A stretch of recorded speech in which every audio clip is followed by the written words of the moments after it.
Hey, what's up, guys? So in a previous video, we talked about these Hungarian Han Solo novels. I'll put a link in the description below. These four Hungarian Han Solo novels that are a unique position of actually having been licensed by Lucasfilm, but not commissioned by Lucasfilm, and yet nonetheless sort of always having intended to be, and all these years later, effectively sort of managing to still be sort of in continuity with the pre-2014 EU storyline. That's why I believe that they sort of, to some extent, officially belong in any sort of complete EU collection. We also talked in that video about this fifth book that was commissioned by the same licensee. It was an attempt to be an original sequel to Heir to the Empire.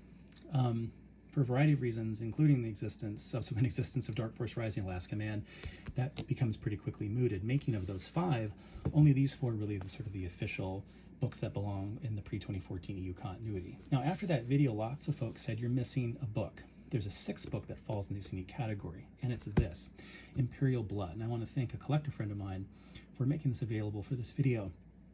There's disagreement about this in the fandom, but my view has always been that while this is, yes, indeed, a unique little addendum to your EU collection, that it is not like these other four. It's a little bit more like this to some degree, right? In fact, it's even advertised in some sense, right? I think, to my mind, building on the popularity of these other four, it's sort of, from the Dale Avery, right? From the sky. If you like this stuff, you're going to like this too. Your first clue that something's funky about this is on the cover is actually a Star Trek Klingon bird of prey. Look, information about this is hard to come by. For years, these Han Solo novels were just, conjectured about. Do they even really exist? What's the story, right? Yes, Valhalla Lodge, the official licensee that commissioned these things, had an actual license for Lucasfilm for years to publish older translations of Star Wars novels, but they started doing funky things like this, right? Commissioning their own novels, again, through a loophole that in some sense allowed them to be licensed, but not commissioned, but nonetheless part of the EU continuity, which again is what I think makes them official.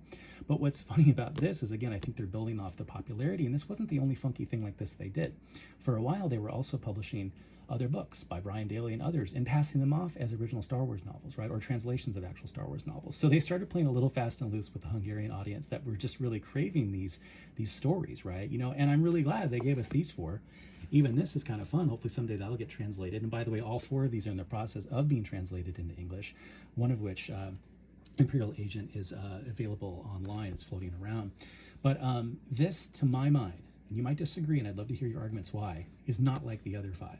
It's certainly not like these four. So it's a fun part of the collection, a neat thing to have if you're an utter completist, but in terms of understanding, what the EU is all about, understanding what happens after the films, right? Where it happens before the films, right? Expanding that story. I think this is closer on the spectrum to bootleg than these others, and I really wouldn't put it in this list. I would still maintain that these four are the ones that belong in the pre-2014 timeline. This certainly doesn't.